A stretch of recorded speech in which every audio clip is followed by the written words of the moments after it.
Welcome to the Deep Dive. This is where we grab a whole stack of source material, your articles, our research, and really dig in to pull out the most important bits of knowledge, those key insights, just for you. Mm-hmm. So today, we're plunging into a really intense world. I mean, truly harrowing. It's a world completely consumed by a zombie apocalypse. Yeah. Our main source here is the World Devoured, a zombie hellscape. And it reads, well, it's incredibly immersive, almost like a grim eyewitness account of civilization just It collapsing. really does feel that immediate. Right. And our mission for this deep dive isn't just about the initial disaster, the Big Bang.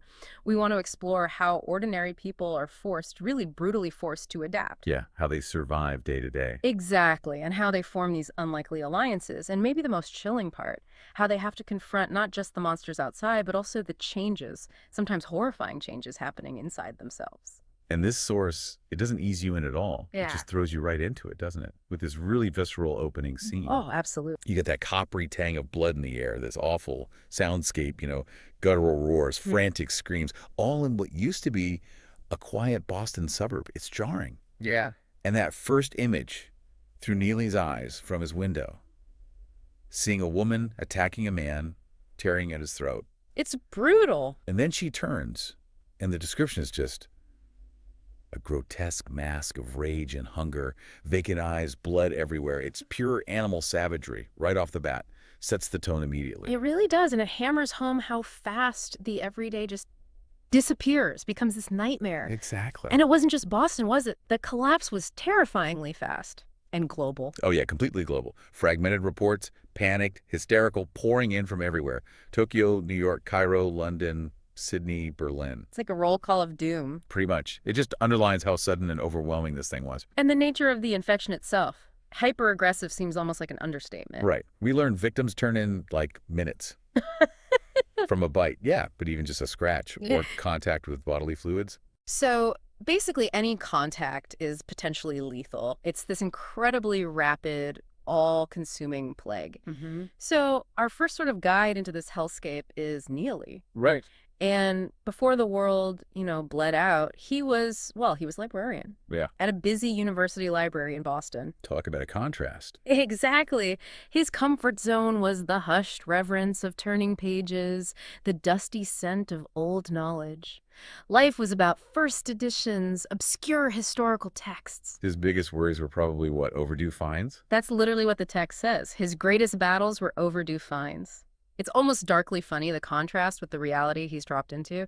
So how does a guy like that, someone so rooted in quiet thought, even start to survive? Well, it's a massive shift, isn't it? His apartment, which was his sanctuary, suddenly becomes this fragile cage. Yeah.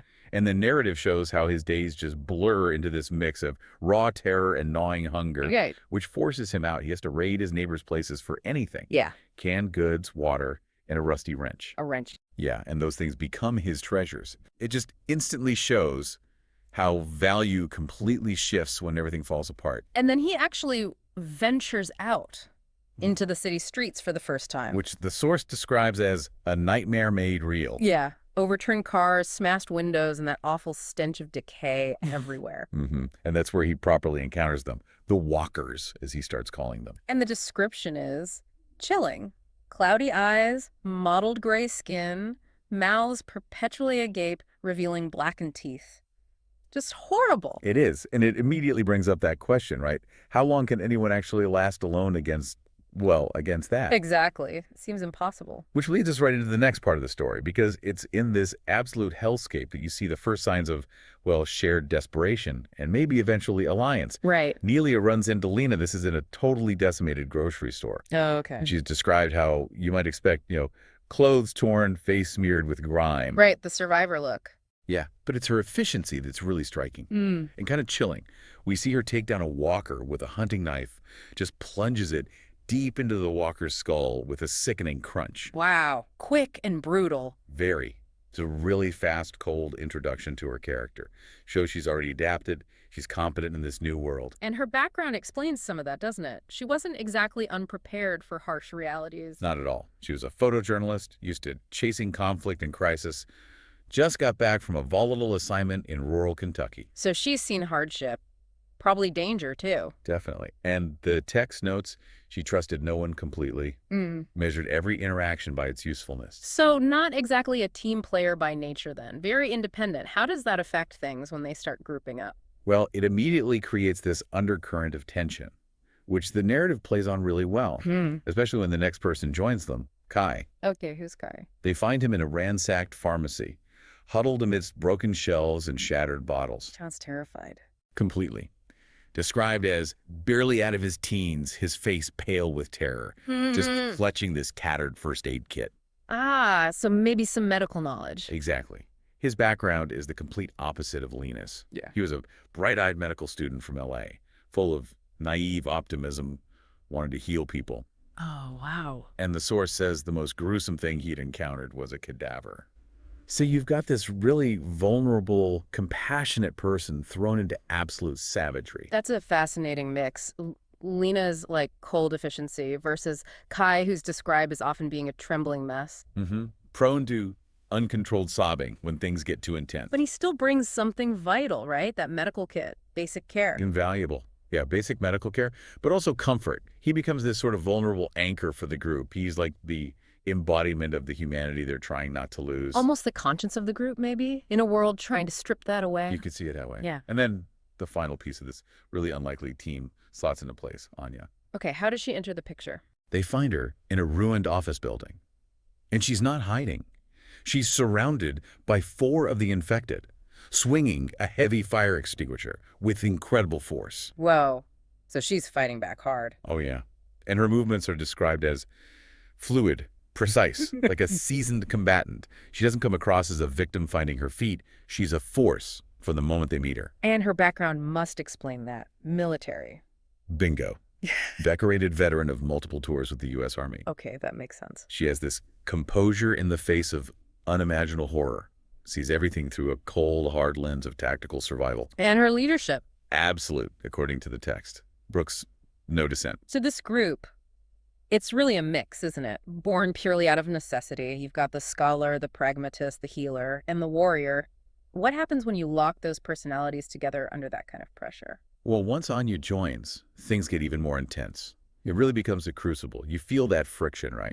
Between Lena's kind of cold ruthlessness and Kai's fragile compassion. And then Anya's unwavering authority layered over everything. Plus Neali, who's just constantly, desperately trying to hold on to his sanity through all this. And Anya imposes order. Immediately.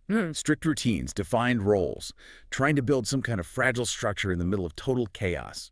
It shows how quickly hierarchies can form when things get extreme. And that tension has to boil over at some point, right? It does. There's this incident at a hardware store. Lena wants tools, weapons. She's always focused on the practical gear. Right. But Anya's cautious, thinks there are too many walkers around. Sensible. And then Kai makes a mistake. An accidental noise. Just a slip. Oh, no. And it triggers the horde. Chaos erupts. Lena's described as a whirlwind of steel with her knife. Neali swinging that rusty wrench he found. The librarian gets into the fight. Has to. And Anya's there with her pistol, just chilling precision. But the scene isn't just action. It really highlights how one tiny mistake, one sound, can have absolutely devastating consequences. Every moment is potentially fatal. Exactly. And during that fight, they get injured. Badly. Uh-oh. Neali gets scratched. It's described as shallow but burning on his arm. Even shallow sounds bad in this context. It is. And Lena gets it worse. A deep gouge on her forearm from a walker's claws. Oh, that's really bad. Yeah.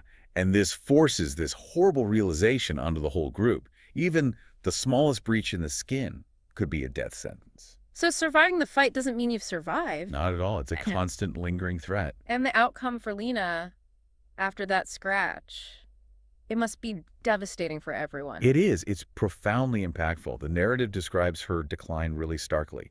The fever starts, the shivering. Oh, God. And the tissue around the wound starts blackening. Kai, with his medical knowledge, however basic, he knows what it means. He confirms she's changing. There's nothing they can do. Nothing. And it forces them to face that brutal inevitability you mentioned. There's no cure, no magic fix. So what happens? Anya must make the call. She does. Anya makes the grim decision, states it flatly. We have to contain her before she turns. Contain her. Yeah. Neali, bless him, he pleads. desperately, asks if there's another way, but there isn't. And Lena, is she aware? There's this incredibly poignant moment where she has a moment of clarity. She grabs Neely's arm, whispers to him, don't let me become one of them. Promise me. Oh man, that's putting an impossible choice on him. Absolutely. It's Lena, the ultimate survivor, choosing how it ends, in a way, but placing this terrible burden squarely on Neali, the librarian. And then the transformation, it happens. It accelerates. The horror ramps up. Her face starts twisting. Her jaw unhinges. Her eyes cloud over with that primal, ravenous hunger. She's becoming one of them. God, and Neely has to keep his promise. He does, agonizingly. He grabs a discarded metal pipe. And for him, the guy who hated violence, who dealt him books, this is the ultimate violation of who he was. But he has to do it. He makes the choice. The narrative describes him striking the fatal blow. It's harrowing. Mentions the sickening crunch of bone and his own heart shattering. This changes him fundamentally. Profoundly. It's not just about physical survival anymore. This act forces him to confront this erosion of his identity. Is survival worth becoming? This. What's left of the old Nia? It's a core question of the whole narrative, isn't it? Absolutely. Can any shred of your former self remain after doing something like that? How do the others react, Anya and Kai? Anya's reaction is gruff, almost pragmatic on the surface. Yeah. You did what had to be done. It's never easy, but it's necessary. Cold comfort. Exactly. Meanwhile, Kai is just weeping, saying she didn't deserve this, which is also true, of course. Yeah. Their reactions really show that internal conflict within the group. But different ways they process the trauma. And Anya uses it to harden their resolve even further. Her message becomes their mantra, really. Grief is a luxury we cannot afford. We learn from this. We adapt. We survive. No time for mourning. Just move on. Basically. And the text explicitly states that Neali found himself changing, hardening. He starts swinging that pipe, his new weapon, with grim determination. He's adapting. Yeah, the sounds of violence, breaking bone, they don't churn his stomach quite as much. His initial horror is being replaced by this cold, desperate pragmatism. He's not just surviving anymore, he's becoming weaponized. Wow. So just when you think things can't get worse or the threats are understood. The world throws something new at them. Yeah. A new kind of horror emerges. They call it the wailer. A wailer. Why? Because of its sound. A high-pitched, almost animalistic wail, totally distinct from the usual walker groans. Okay. That sounds creepy. And its appearance. Grotesque. Even more so. Elongated limbs, skin stretched tight over bulging muscles. Its head is unnaturally large, milky white eyes in its mouth. A gaping maw, stretched impossibly wide. Oh. Plus, it has this pulsating, putrid aura, and crucially, its wail attracts other walkers, like a beacon. So it's not just dangerous itself, it brings the horde. That's a game changer. Absolutely.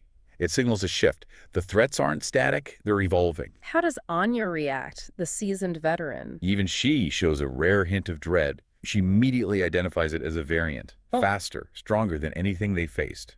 So direct confrontation might not be the best idea. No, it forces them to flee. They end up taking refuge in an abandoned church, barricading the heavy doors against this relentless horde the wailer is summoning. It pushes them towards evasion, not just fighting. And inside the church, safety. Not exactly safety. They find an escape route, but it's unpleasant. A hidden crypt. Oh, great. Tight spaces, dark. Exactly. A network of narrow, winding tunnels, super claustrophobic, filled with decaying coffins and skeletal remains. It's like descending deeper into the world's decay. A pretty potent metaphor, yeah. But is it just decay down there, or is something else waiting? Something else is waiting. This is where the narrative introduces perhaps an even more insidious kind of terror. Worse than the wailer. Different. More. Uncanny, maybe. They encounter this creature of shadow and distorted limbs. It has eyes glowing with a malevolent light and razor-sharp talons, and it moves with terrifying speed. That doesn't sound like a standard walker or even the whaler variant. Not at all. This encounter is significant because it suggests the world isn't just overrun by infected humans. It now holds other, more insidious terrors. Maybe supernatural, maybe something else entirely. It broadens the scope of the horror. So the rules are changing again. The threats are becoming less predictable. Precisely. It implies a deeper, more fundamental breakdown of reality itself. Wow. What an incredibly bleak but compelling journey we've traced today. From that sudden, shocking collapse of everything, through this unlikely group forming, the sacrifices, Lena's fate. Which was brutal. Heartbreaking. And then these evolving threats, the whaler, the creature in the crypt. It's just relentless pressure. A raw look at humanity pushed beyond its limits. It really hammers home those central themes, doesn't it? Yeah. The sheer brutality needed for survival, the way it forces people to transform on a fundamental level, Yeah. and that chilling idea that our strengths, connection, empathy, might actually become weaknesses in a world like this. The story constantly asks, what's left of you when everything else is stripped away? It's a powerful question. Mm. So as we wrap up this deep dive, maybe here's something to think about. In a world that forces you to shed your humanity just to survive, where the monsters outside might not even be the scariest thing. All right, the monsters within. Exactly. What does survival actually mean then? And what's left of you when the world has been devoured? A deeply unsettling thought to end on. It is. Well, thank you for joining us on this deep dive. We hope exploring this source gave you some valuable, if grim, insights. Until next time, stay curious.